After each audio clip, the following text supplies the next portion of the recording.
سيئات أعمالنا من يهده الله فلا مضل له ومن يضلل فلا هادي له أشهد أن لا إله إلا الله وحده لا شريك له وأشهد أن محمدا عبده ورسوله اللهم صل على محمد وعلى آله وأصحابه ومن تبعهم بإحسان إلى يوم الدين أما بعد.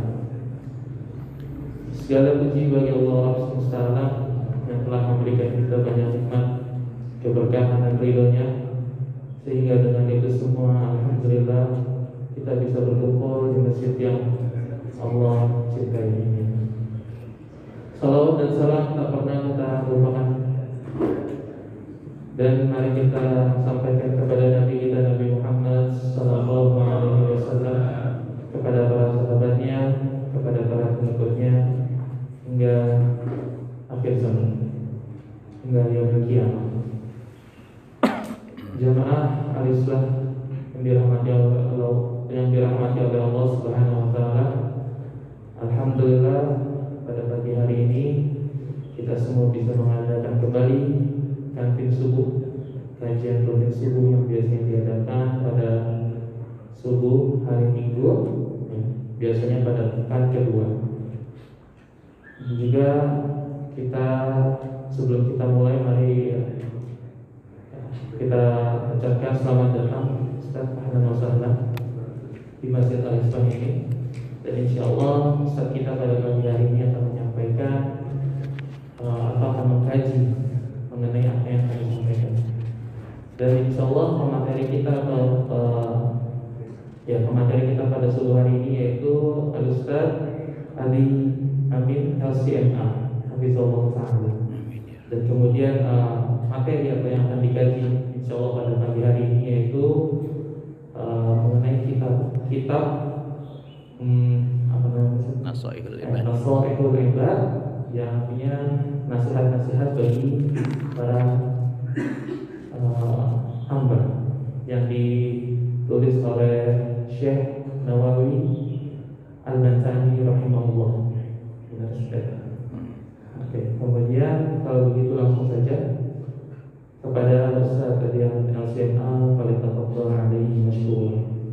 Ya, sebelumnya boleh diminum kalau ya. Fadhal.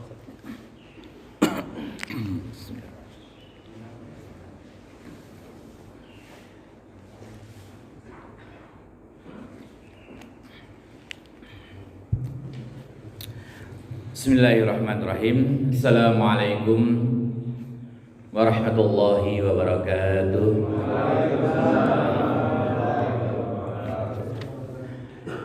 Alhamdulillahirabbil alamin. Alhamdulillahilladzi karrama bani Adam bil ilmi wal hikam.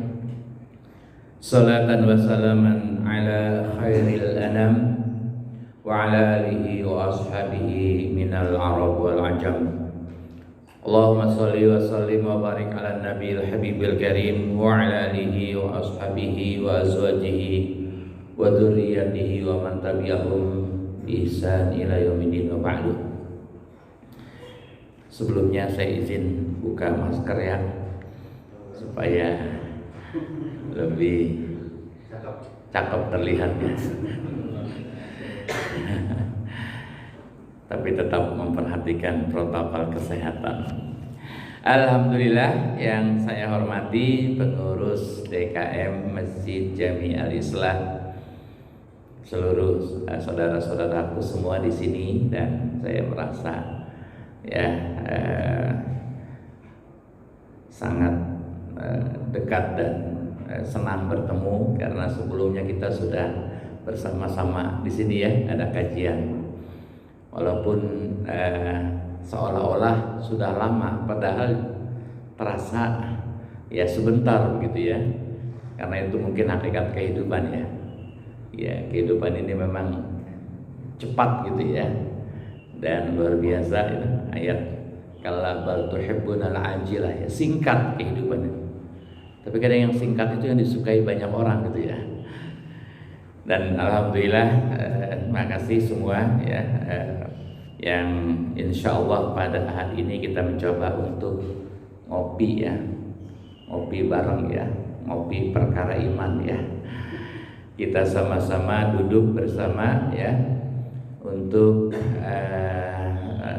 menguatkan ya iman kita, menguatkan Islam kita. Dan alhamdulillah di sini ya orang-orang yang saya kenal, masya Allah luar biasa, tetap semangat ya. Pak Haji Muiz ya, alhamdulillah ya. Makasih ya Ustaz Win dan yang semua ya. Insya Allah kita tetap diberikan oleh Allah bimbingan dan hidayahnya agar kita ya istiqomah dalam kebaikan. Bapak Ibu yang dirahmati Allah Subhanahu wa taala, kajian tentang Nasaihul Ibad ya. Sebenarnya ini adalah kitab yang cukup lama ya, dikarang oleh seorang imam besar namanya Syihabuddin Ahmad Ibnu Hajar Al-Asqalani ya. Kemudian disyarah oleh Imam Nawawi Ibnu Umar Al-Jawi ya. Ini kitab yang memuat tentang hikmah atau kumpulan-kumpulan tentang akhlak ya, tentang perilaku, tentang realita kehidupan kita seperti apa. Maka kemudian saya berusaha untuk bisa memahaminya dengan benar agar bisa menyampaikan dengan benar juga. Ini kalau sudah di masjid kajiannya kajian kitab ya, maka ya status kita adalah status santri gitu ya. Iya, sama, hakikatnya sama ya. Iya, anak di pesantren ngaji kitab, kita di masjid ngaji kitab ya. Ini kita para santri al-islah ya. Iya, cuman santrinya beda ya. Ada yang sudah ubanan gitu ya. Iya, nggak apa-apa, yang penting santri begitu ya. Dan ini menggambarkan bahwa ya kita pernah nyantri gitu ya, ngaji kitab ya. Semoga nanti jadi saksi ya di akhirat kita. Amin. Iya. Ya, kan indah ya nanti kalau kita di dunia bersama bertetangga, nanti di akhirat kita bertetangga juga ya Ustaz ya. Iya, luar biasa ya. Nanti kita di akhirat itu berada di satu satu wilayah ya, namanya wilayah al-islah begitu ya. Iya. Kalau di sana kita nggak perlu ngaji lagi ya, nggak perlu capek-capek lagi ya. Tinggal kita bercerita tentang dulu luar biasa. Sampai-sampai katanya ahlu surga itu ketika mereka saling ngobrol, kalau begitu indahnya surga ini gitu ya. Dulu saya waktu hidup di dunia gak usah sibuk-sibuk kerja, ibadah aja gitu ya. Ya, tapi kita akan bekerja juga dalam rangka ibadah ya. Kalau kita bekerja dimanapun, niatkan yang pertama bahwa kerja kita adalah ibadah, bahwa yang kita lakukan dalam rangka mendukung kebaikan begitu. Dan dengan begitu insya Allah mudah-mudahan kita terjaga ya dari berbagai praktek-praktek yang merusak nilai ibadah kita. Orang mau ibadah kok dusta gitu ya. Orang mau ibadah kok dia menipu, kan begitu. Gak mungkin ya. Gak mungkin niat ibadah tapi dia nipu ya. Berarti niatnya palsu gitu ya. Tapi kalau niat yang betul-betul ibadah, kalau dia berjualan maka dia tidak akan berdusta. Kalau dia menimbang ya dari timbangan, dia nggak akan mengurangi timbangan. Kalau dia bekerja sebagai pejabat, maka dia akan berusaha untuk bisa menunaikan amanah dari jabatannya begitu. Insya Allah mudah-mudahan ya. Nah, jamaah yang dirahmati Allah Subhanahu wa taala ya.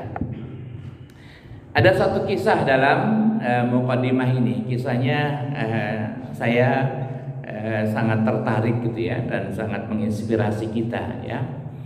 Jadi Imam Al-Ghazali itu ya, suatu saat beliau sempat tertidur ya, tertidur sejenak ya. Kalau ulama itu tertidur ya itu sebentar, setelah itu seger, nulis kitab lagi, ibadah lagi, gitu ya. Tidurnya sedikit ya. Bedanya sedikit sama kita ya. Kalau kita sedikit. Bukan saya yang bilang ya. Insya Allah enggak lah ya. Ya, sedikit-sedikit tidur tapi banyak-banyak ibadah, kira-kira gitu ya. Iya. Saat tertidur itu beliau bermimpi ceritanya, ya. Mimpinya itu dalam mimpi beliau itu ya meninggal, ya meninggal. Dan ketika ditanya oleh malaikat, kemudian bisa menjawab dan akhirnya dalam cerita mimpinya beliau masuk surga gitu. Nah, tapi ada pertanyaan, ya. Kira-kira yang membuat engkau masuk surga, wahai Imam Ghazali, kira-kira apa ya? Gitu. Nah, disinilah kemudian emosi seseorang bermain biasanya ya. Ya, jamaah, kalau kita ditanya anak kita yang juara 1 ya di sekolah, kemudian kita diwawancari, Pak, yang membuat anak Bapak juara apa? Saya sih memang keturunan orang sukses ya. Jawabannya sedikit gitu ya. Ya saya akan selalu anak saya tuh saya dampingin belajar dan seterusnya gitu ya. Lebih kepada emosi diri ya. Tapi ternyata Imam Ghazali ini ya tidak mampu untuk menjawab, kira-kira gitulah. Gak tahu apa jawabannya ya ketika ditanya apa yang membuat masuk surga gitu ya. Padahal karya beliau luar biasa ya. Kitab-kitabnya itu Masya Allah ya, yang sangat dikenal dan menjadi rujukan ya di pesantren-pesantren itu ya adalah kitab Ihya Ulumuddin. Ini Ihya Ulumuddin ini kan luar biasa, fenomenal banget gitu ya. Ya, tentang fikih, ada kajian tasawufnya di situ. Bahkan salah satu pesantren di Kebumen itu ada namanya Ihya Ulumuddin, nama pesantrennya gitu ya. Ini tokoh yang luar biasa Imam Ghazali ini, bahkan disebut dengan Hujjatul Islam. Ya, seorang ulama yang betul-betul bisa menjawab syubhat-syubhat yang dilontarkan kepada Islam. Ya, makanya mudah-mudahan ya ini betul-betul kita ya saat mungkin Islam diuji atau dengan syubhat-syubhat, semoga kita bisa meluruskan dan menjawabnya. Nah, Imam Ghazali ketika ditanya seperti itu nggak tahu jawabannya. Dan kemudian disampaikan engkau masuk surga karena seekor lalat, katanya ya. Lalat, iya. Lalat zaman dulu sama lalat zaman sekarang sama lalat begitu ya. Iya, nggak beda gitu ya. Iya, mungkin dulu malah lalatnya soleh-soleh katanya gitu ya. Iya.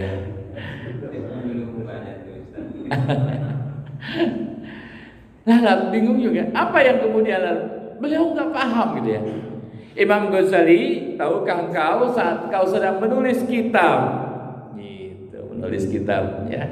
Zaman dulu Pak kalau nulis gitu ya, itu pulpennya itu model dia ada tinta tersendiri gitu ya, ada tinta tersendiri. Apa namanya? Pentul. Iya benar seperti itu ya. Wah, luar biasa ini Pak ya. Biasa nulis ya. Biasa kalau sekarang pakai khat gitu ya.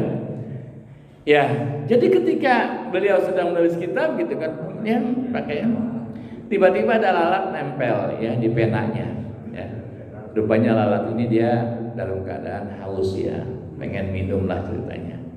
Dan Imam Ghazali ketika menulis ada lalat, dibiarkan lalat nempel ya di penanya, hinggap di penanya, kemudian minum dari air tinta itu, gitu ya. Ini jangan dibayangin tintanya mabok, jangan ya. Ini kan lalat ini ya.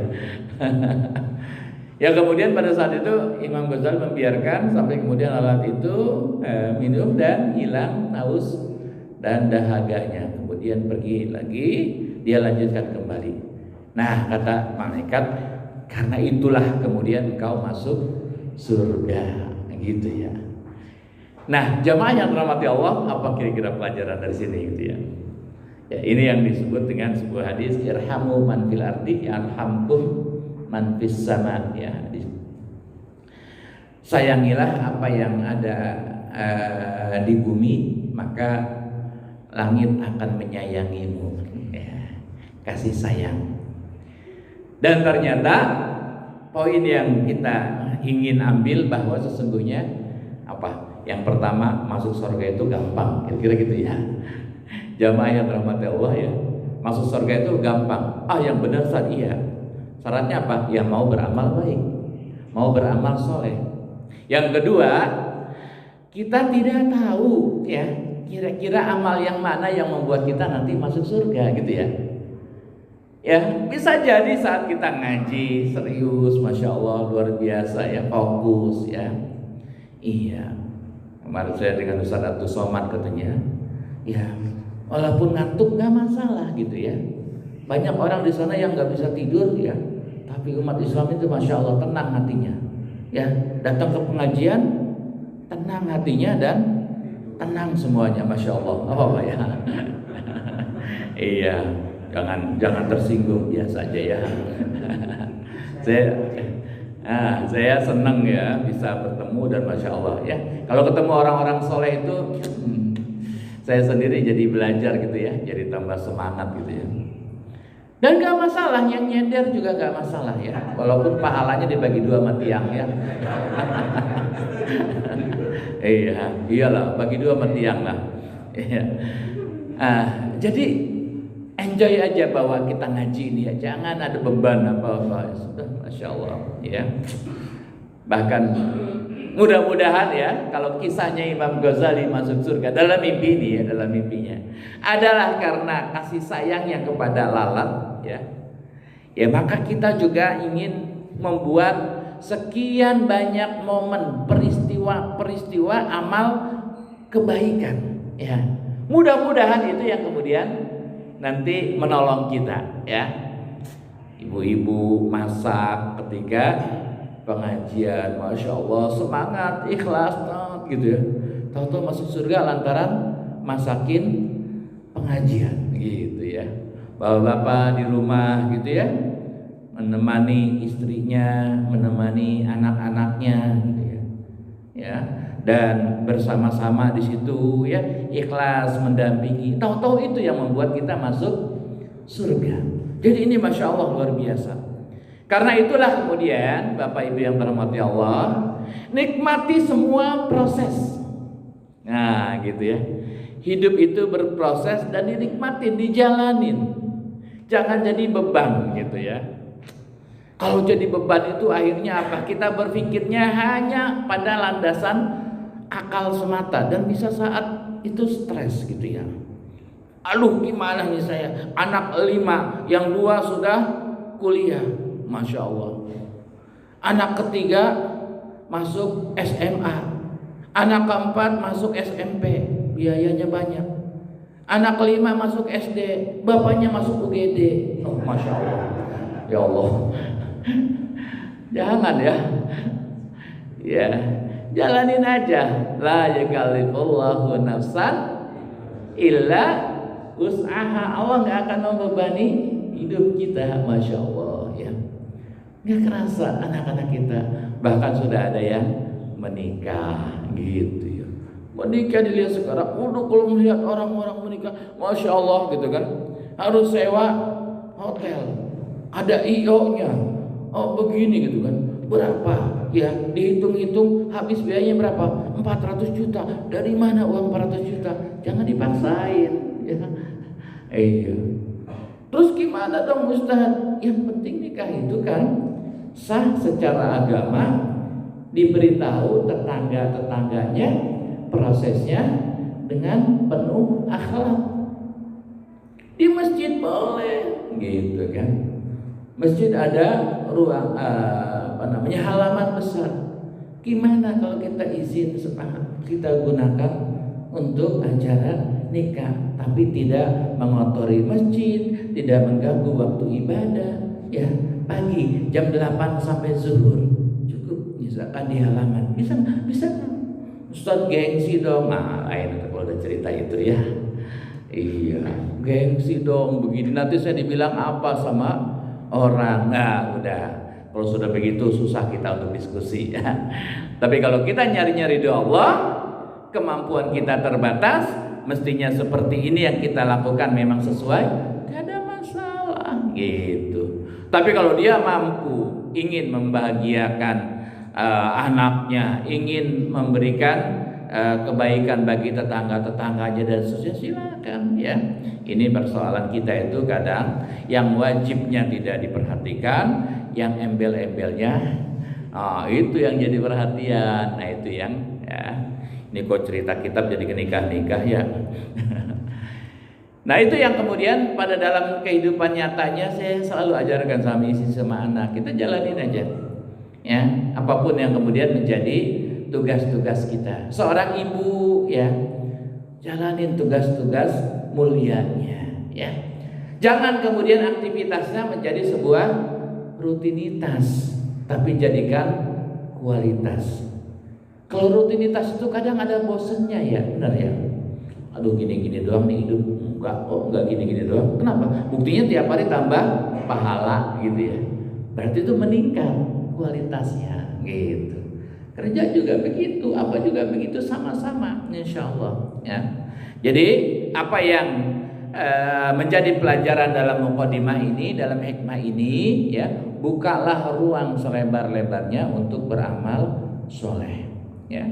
Kalau kata Gus Baha itu, bahagianya kita nanti di akhirat, di surga, ketika kita di dunia pernah punya beberapa bekas tempat sujud katanya gitu.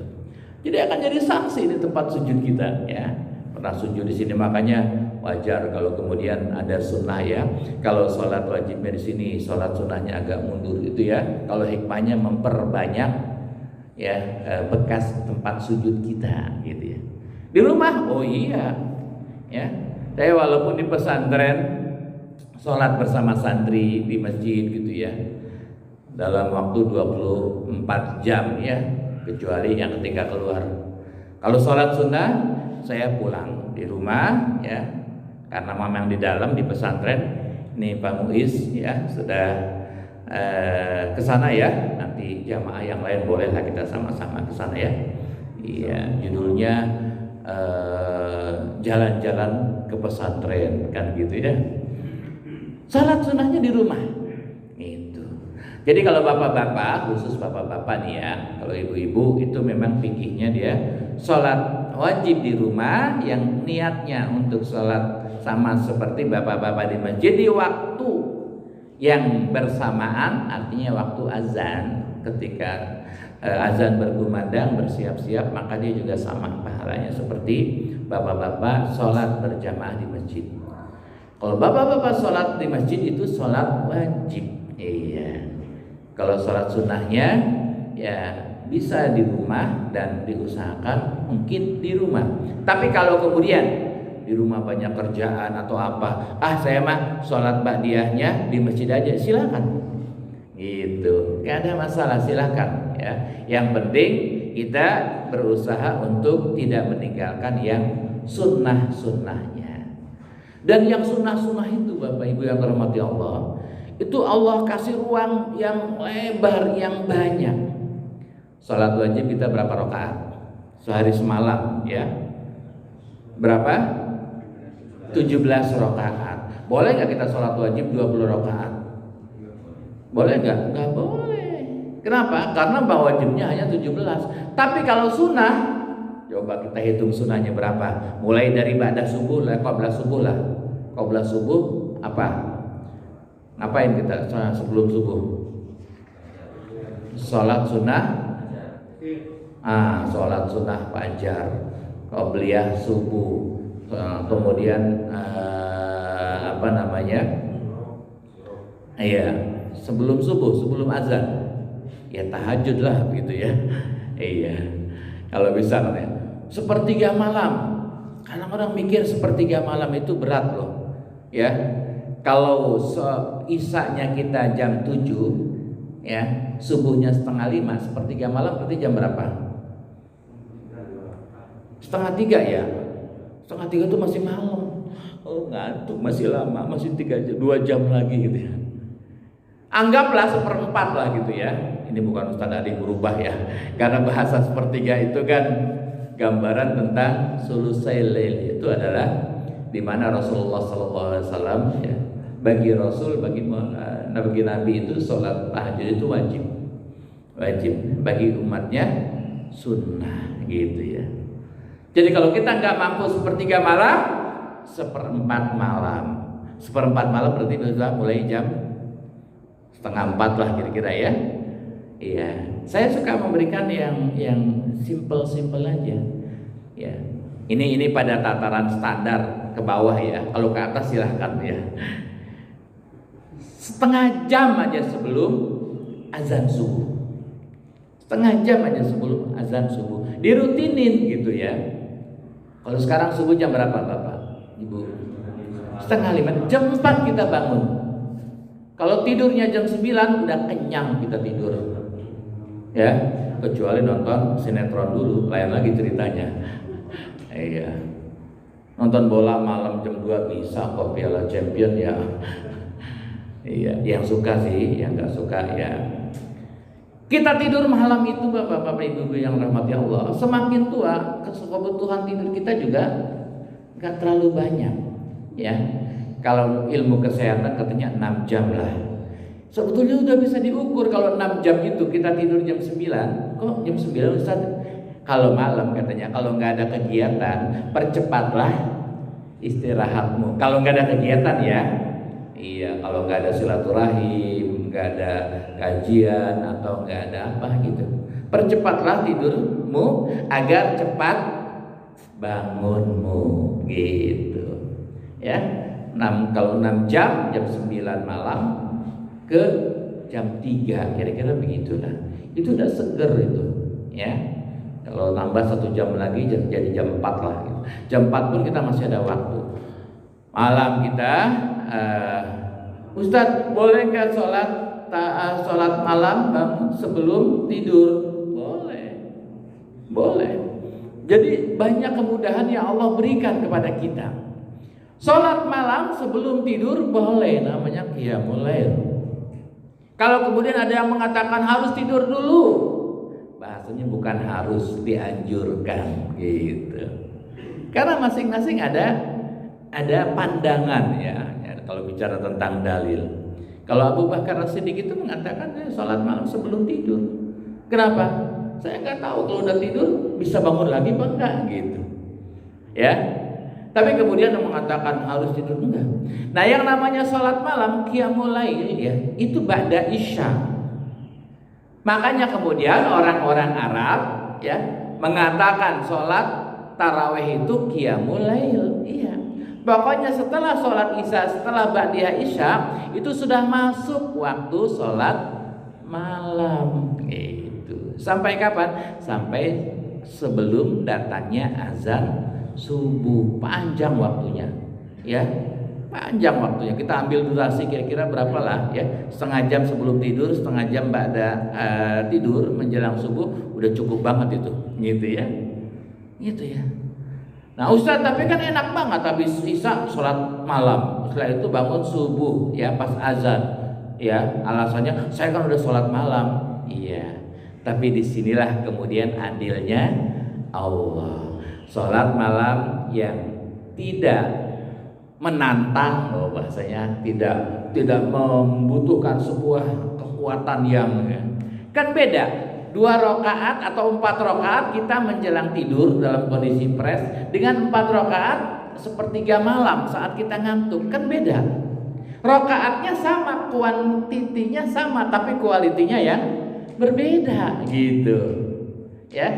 Ini cara pandang agama kita. Jadi kalau sholat malam jam 9 4 rakaat dengan sholat malam jam 3 malam 4 rakaat, sama rakaatnya tapi berbeda kualitasnya gitu ya. Apa? Al-ajru ala qadril masyaqqah. Jadi balasan pahala itu disesuaikan dengan kadar bobotnya sebuah amal. Pasti begitu. Sama ya. Orang sama seperti dalam konteks yang lain, ini dalam sholat sunnah gitu ya. Dalam konteks yang lain, dalam konteks infak, orang yang punya uang 1 juta berinfak 50.000 dengan orang yang punya uang 50 juta berinfak 50.000, itu beda di mata Allah. Dalam konteks ini begitu ya. Kalau orang 1 juta dia infaknya 50.000, berapa persen? Iya.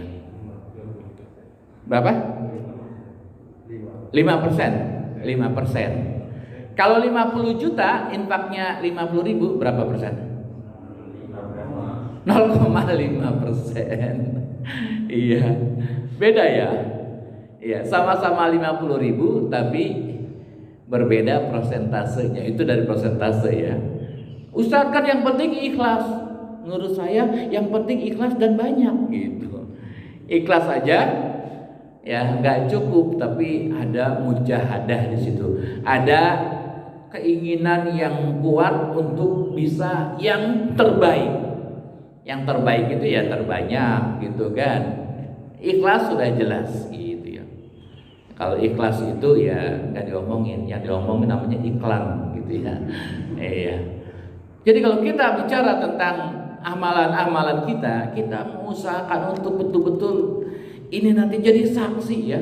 Ya Allah, ternyata kita sudah lupa ngebantu orang yang kemudian orang itu terima kasih banget dia mendoakan, ya Allah doakan dia masuk surga. Karena di akhirat karena doa orang itu kita masuk surga, bisa jadi. Makanya minta doa kepada yang lain, masya Allah gitu ya. Allah menyediakan sekian banyak ruang bagi kita untuk masuk surga. Ya, saya suka ya Allah gitu ya. Ini cerita aja kitanya. Ya, kalau melihat pasukan orange di pinggir jalan lagi nyampu, ada ibu-ibu tua gitu ya. Kita perhatikan gitu ya. Berhenti kita, ada nasi bungkus, ada apa gitu. Terus, wah dia senang banget ya. Kenapa? Jatah makan dia yang harusnya dia beli hari itu, dia sudah bisa save karena ada yang biasa yang bisa dia makan. Dia senang banget, ya Allah ini uang saya ini nanti saya berikan buat anak saya beli buku yang kemarin kurang. Padahal rencana hari itu buat makan dia gitu ya. Oh didoain itu, masya Allah gitu ya. Nggak tahu kita yang mana ya. Amal yang membuat kita. Nah sehingga kita dalam kehidupan sehari-hari kita, jamaah yang dirahmati Allah, itu kita akan selalu saja berpikirnya doa, ya Allah gimana kebutuhan saya terpenuhi dan saya bisa ngebantu orang lain. Ya, apa yang menjadi karunia Allah, nikmat Allah untuk kita bisa kita manfaatkan dengan sebaik-baiknya. Ingat loh ya, bicara tentang apa yang Allah berikan kepada kita dari nikmat materi. Jangan sampai kemudian kita berpikirnya ini kan hasil keringat gue, mau kemanain aja gitu ya, mau beliin apa, kebutuhannya 2 dibelilah 8 gitu ya. Kenapa? Ya kan halal, memang halal apapun yang, cuma sayang kalau kemudian dia hanya dipergunakan dan tidak banyak yang membuahkan pahala, itu sayang gitu ya. Makanya kita hidup itu masya Allah, Allah sudah ukur nih diameter perut kita nih ya. Ini jangan kepikiran yang perutnya gede ya. Apa artinya? Allah sudah ukur batas kemampuan daya tampung perut kita itu buat makan. Coba ya, hari ini makan, pokoknya semuanya ada gitu ya. Apalagi kalau di warung makan sederhana ya, yang sebetulnya tidak sederhana itu ya. Semua disediain begitu ya. Ya makan ya, mungkin paling habis 300.000 semua dimakan begitu ya. Ya setelah itu ibadah jadi malas begitu ya, asam urat naik begitu ya. Batas-batas kemampuan perut kita jangan sampai, mohon maaf jangan ada yang tersinggung ya. Itu memang Allah ukur, wala tubazir ya, tabzira innal mubadzirina kanu ikhwanash syayatin gitu ya. Jadi pada batasan yang wajar itu gitu ya. Ya makanya wajar. Nah, tampilan yang wajar.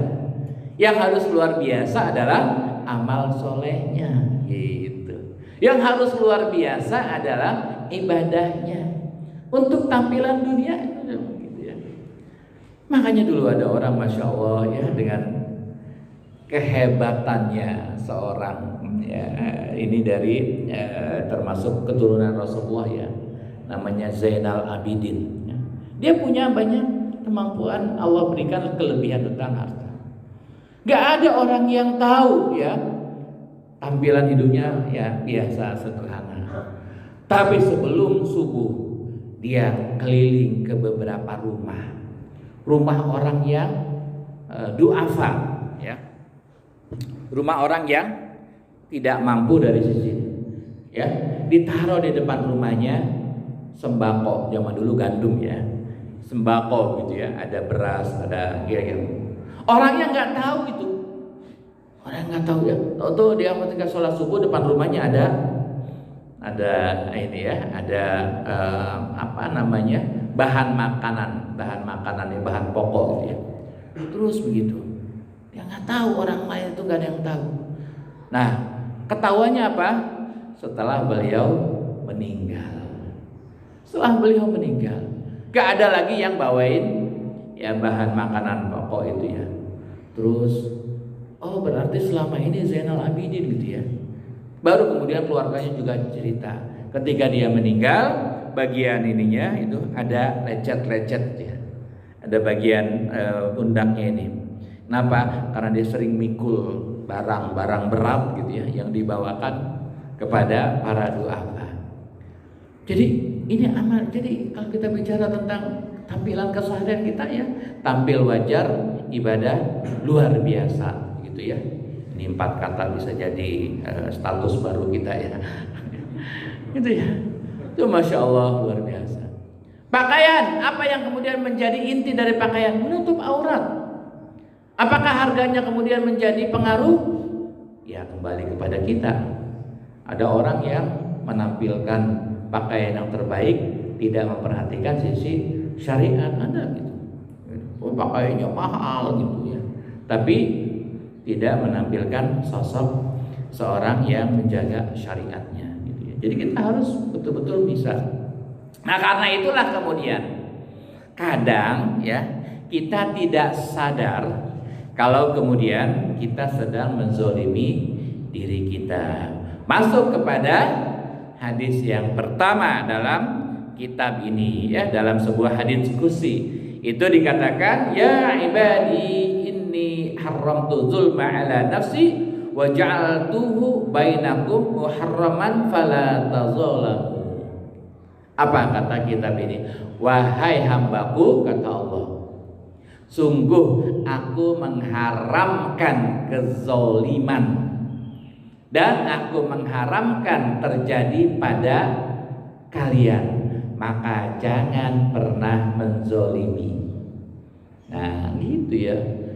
Jadi sadar kita kalau selama ini suka menzolimi. Menzolimi siapa? Yang pertama menzolimi diri sendiri sebelum yang lain.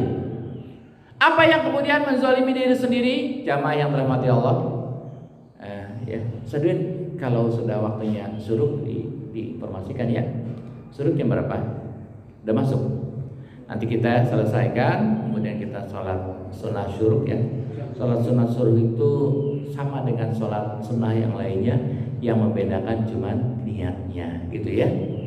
Ya, jadi kita. Jadi yang pertama kita menzolimi diri sendiri. Kita menzolimi mata kita. Gimana kita menzolimi mata kita? Mata kita Allah ciptakan untuk melihat yang baik-baik, ternyata digunakan untuk melihat yang haram. Itu artinya kita menzolimi mata, gitu ya. Telinga kita diciptakan oleh Allah untuk mendengar yang baik-baik. Kalau mendengar sesuatu yang Allah tidak ridho, berarti kita menzolimi. Iya, tentang diri kita nih, belum kepada yang lain, ya. Lisan kita ya disuruh berucap yang baik, ternyata mengucap dusta. Kita menzolimi lisan. Bahkan termasuk salah satu sifat buruk manusia itu di dalam Al-Quran sering banyak disebut wailul lil mukazzibin. Ya, celakalah orang-orang yang berdusta gitu ya. Makanya nih jangan sampai kita menzolimi lisan kita dengan ungkapan-ungkapan dusta, ya. Jangan ada dusta di antara kita, ya. Iya, kau yang memulai, kau yang mengakhiri, kau yang berbuat, kau yang bertanggung jawab. Ya, kayak lagu era tahun 80-an gitu ya. Kali ini kayaknya hidupnya di era tahun 80-an semua nih ya. Iya. Itu yang pertama, jangan engkau menzolimi dan jangan saling menzolimi kepada orang lain. Yang kedua nih ya, menzolimi keluarga kita, gitu ya. Jadi hidup ini tentang belajar untuk tidak menzolimi anak kita, istri kita, ya. Mereka punya hak.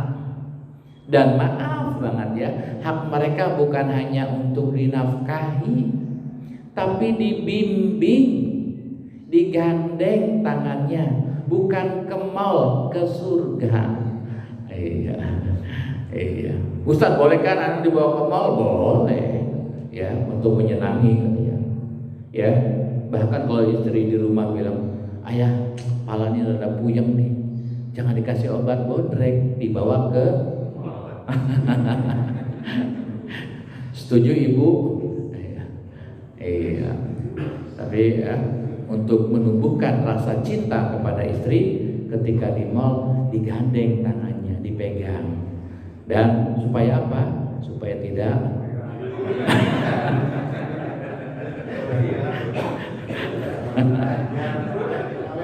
oh, bapak-bapak suka suuzon ya bu ya. Iya. Iya, mohon maaf ya, bercanda ya. Iya. Ya Allah, gitu ya. Jangan menjadi suami yang menzolimi istri, jadi ayah yang menzolimi anak. Apa? Hak anak dididik, hak anak diberikan contoh yang baik, hak anak untuk betul-betul ya mereka merasa nyaman dengan ayahnya gitu. Hati-hati loh, kalau anak tidak merasa nyaman dengan ayah, dia akan berdusta. Dia akan pura-pura baik di depan ayah. Kenapa? Karena takut yang gemeteran kalau ngadepin ayah gitu ya. Tapi jadilah ayah yang ketika anak kita masuk pada masa dewasa, masuk pada masa balik, dia tahu tanggung jawab dan kewajiban kepada Tuhannya.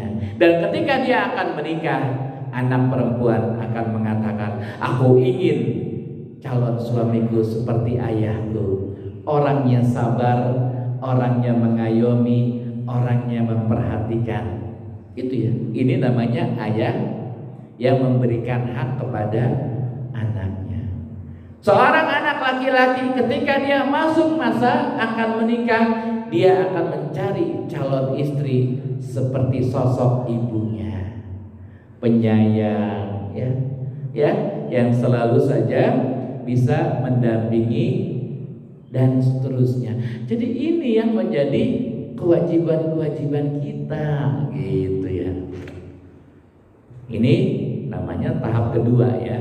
Jangan menzolimi keluarga. Yang ketiga, jangan menzolimi sesama, gitu ya. Ini kita ini tidak saling menzolimi, tapi kita saling menguatkan. Coba jamaah, kita kumpul di sini buat apa? Buat saling menguatkan hubungan baik kita. Kepada siapa? Kepada Allah, saling ingetin ya. Ustaz bikin flyer dikirim, saling ingetin. Ada pengajian, tidak ada pengajian. Ini namanya kita saling ingetin, saling menguatkan. Iya. Jangan sampai saya menzolimi saudara saya, tetangga saya, orang-orang yang dekat sama saya. Hati-hati banget gitu ya. Pada tingkatan yang paling tinggi adalah ini ya, kezoliman terkait dengan hidup dalam bermasyarakat gitu ya. Hati-hati ya. Ini yang pertama. Yang kedua, ya ibadi kullukum dalun illa man hadaitu fastahduni ahdikum. Wahai hambaku, engkau adalah hamba-hamba yang tidak tahu. Ya, dalun itu artinya tidak tahu. Kalau bahasa Indonesianya kira-kira nyasar, nggak tahu jalan. Ya, saya menggunakan kata sesat itu kadang agak sensitif ya. Tapi tidak tahu jalan hidup. Kemudian Allah berikan cara kamu hidup yang benar, jalan hidup yang sesuai, jalan hidup yang bisa menggaransi keselamatanmu. Maka mintalah kepadaku hidayah, niscaya aku akan berikan jalan hidayah itu. Nah, ini kita caranya. Hidayah itu banyak Bapak Ibu. Ada hidayah yang tanpa kita minta Allah kasih. Apa yang pertama? Hidayatul akal. Akal kita ini hidayah, pemberian dari Allah yang tidak kita minta tapi Allah kasih. Yang kedua, hidayatul hawas, hidayah indera. Bisa melihat, bisa mencium, bisa mendengar, bisa meraba. Ini adalah hidayah yang Allah berikan tanpa kita minta. Tapi yang ketiga ada namanya hidayatul din, hidayah agama. Ini yang kita diberikan oleh Allah kesempatan untuk aktif bergerak mencari. Kenapa? Karena perangkatnya sudah Allah kasih. Akal kita bisa berpikir, badan kita bisa bergerak. Itu artinya Allah sudah kasih perangkatnya. Tinggal kita kejar hidayah agama. Makanya salah kalau orang kemudian main ke sholat, saya gak mau sholat, kenapa? Saya belum dapat hidayah gitu ya. Iya, bukan, itu gak tepat gitu ya. Ya harus, yang namanya kita belajar. Oh ternyata tahu kita sholat hukumnya wajib, lakukan itu. Gitu, lakukan itu. Jadi mulai dari kita mendapatkan hidayah ilmu, yang kemudian dari situ kita mendapatkan hidayah agama. Setelah itu apa kita minta sama Allah? Ya Allah, jadikanlah hidayah agama ini yang membuat aku istiqomah untuk dalam kebaikan, gitu ya. Jadi kita minta sama Allah, ya Allah tunjukkan. Allahumma tsabbit qalbi ala dinik wa ala taatik. Ya Allah, tetapkanlah hatiku tetap dalam hidayah agama, tetap dalam ketaatan. Minta sama Allah. Sungguh orang yang taat itu orang yang hidupnya nyaman. Orang yang taat itu orang yang hidupnya nyaman. Ya, kita sekarang kemana nih? Sedang pulang kampung, bawa mobil sendiri. Wah, pengen nyaman di jalan, kita harus taat peraturan. Ya, bahwa pajak mobilnya harus hidup. SIM-nya kita punya, rambu-rambu jalan kita perhatikan, gitu ya. Gitu kan? Analogi kehidupan yang paling sederhana dalam sebuah perjalanan membawa mobil, pengen nyaman, kita harus taat. Apalagi kalau pengen nyaman di akhirat, gitu. Simple gitu ya. Minta sama Allah hidayah itu, ya Allah, jaga anak-anakku agar tetap berada dalam ketaatan kepadamu ya Rabb, gitu ya. Minta sama Allah, doakan anak-anak kita itu ya Allah, gitu. Anak-anak ini jangan kemudian diartikan ya terlalu ekstrim oleh kita. Fitnah ya, kamu jadi fitnah buat abi, kamu jadi fitnah buat ibu. Wah, jangan. Anak itu karunia. Jadi fitnah karena kita tidak mendidik dia. Tapi kalau dia kita didik dengan benar, justru menjadi nikmat. Apa dia? Dia akan menjadi tabungan pahala kita. Dia melakukan kebaikan karena kita pernah mengajarkan, kita mendapatkan kebaikan dari apa yang kita ajarkan kepada dia. Begitu terus ya. Semua yang menjadi sarana hidup kita itu adalah ladang-ladang kebaikan buat kita. Masjid kita, masya Allah luar biasa. Ya, dari awal kita bangun, dari musola ini menjadi sarana kebaikan kita jaga. Itu yang kedua ya. Yang ketiga kayaknya nanti kita lanjut waktu yang lain ya. Ini sudah 1 jam lebih saya sampaikan, dan mudah-mudahan ngaji kita betul-betul menjadi pengingat dan penguat gitu ya. Kalau ingat aja nggak dikuatin, lemah lagi tuh ya, selewatan gitu ya. Nggak mungkin kuat kalau nggak diingat gitu ya. Nggak mungkin kuat kalau nggak sering diingat. Mudah-mudahan ya hadis ini, karena hadisnya panjang sampai ujungnya tuh harus yakin dalam diri kita. Apa itu? Seandainya manusia dari awal hidup sampai hari kiamat, dan juga dari bangsa jin sampai akhir kiamat, mereka berkumpul untuk memberikan madarat kepadamu, sementara Allah tidak mengizinkan, maka madarat itu tidak akan terjadi. Itu dari ujung hadis ini, gitu ya. Tapi sebaliknya, ketika seluruh manusia membackupmu, seolah-olah menjadi bodyguard yang akan menyelamatkanmu, dengan anjing heldernya, ya, di pojok ujung rumah bagian kanan, bagian depan, bagian samping, dan seterusnya. Ya, semuanya ada security-nya, satpamnya, ada CCTV-nya supaya dia aman.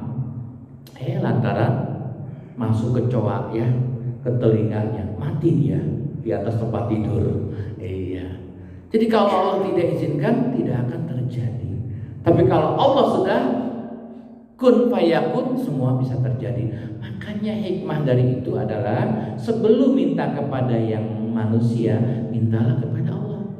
Allahumma inna nas'aluka salamatan fid wa afiatan wa ziyadatan wa barakatan wa taubatan wa rahmatan wa maghfiratan. Mintanya sama Allah, ya. Allahumma inna nas'aluka salamat, ya Allah, jaga agama kami, jaga agama keluarga kami, jaga agama negeri kami, ya.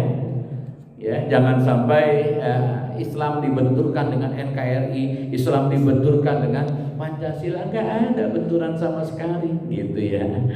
Gitu ya. Ya Allah, jaga kesehatan kami, gitu ya. Masa pandemi itu adalah real, ada virus. Kalau kemudian ada orang mengatakan konspirasi ini nggak ada virus, virus ada, ya. Soal kemudian diolah informasi seperti apa, kita tidak kepada hal yang seperti itu. Yang penting kita tetap jaga kesehatan, minta sama Allah wa'afiyatan. Ini bahasa afiat ini menarik dalam bahasa Arab. Kenapa enggak kita minta wasihatan, gitu ya? Allahumma inna nas'aluka salamatan wa afiatan fil jasadi. Enggak minta wasihatan fil jasadi. Karena sehat dengan afiat itu ada perbedaan, Bapak Ibu. Kalau sehat itu lebih kepada kesehatan fisik yang memang murni itu aja. Contohnya apa? Ya, maaf banget ini ya. Mau jangan ya. Maling itu kalau dia mau beroperasi sehat apa sakit ya? Sehat ya. Kalau sakitnya nggak bisa lari gitu ya. Tapi sehatnya tidak memberikan kebaikan. Tapi afiat itu adalah sehat yang mana sehatnya digunakan untuk kebaikan. Itu namanya afiat. Makanya kita kemudian ya doanya minta sehat dan afiat. Sehat wal afiat. Jadi afiat itu dalam kondisi fisiknya sehat, jiwanya sehat, hatinya sehat, maka muncullah kebaikan dari amalnya. Katanya itu. Wa afiatan fil jasadi wa ziyadatan. Nah, ilmu kita minta tambah. Wa barakatan fi rizqi. Harta kita mintanya berkah. Jadi kalau minta tambah bukan harta, tambah ilmu, gitu ya. Kalau harta kita mintanya berkah, ya. Saya mau tanya, mau yang sedikit nggak berkah atau mau yang banyak berkah? Banyak berkah. Pilihan top itu. Iya. Kalau kasih pilihan jangan membingungkan gitu ya. Jelas ya. Mau yang sedikit tidak berkah atau mau yang banyak berkah. Itu jangan membingungkan. Mau yang sedikit berkah, mau yang banyak nggak berkah. Saya maunya banyak berkah, Ustaz. Nah iya, betul. Gitu. Jadi minta kalau sama Allah rezekinya bukan banyak tapi berkah. Karena berkah itu tandanya adalah ziyadatul khair. Orang yang rezekinya berkah tandanya adalah bertambahnya kebaikan. Saya kira itu, mohon maaf, terima kasih. Assalamualaikum warahmatullahi wabarakatuh.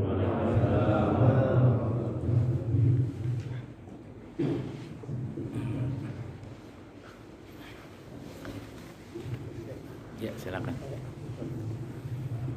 Ya, alhamdulillah, terima kasih kita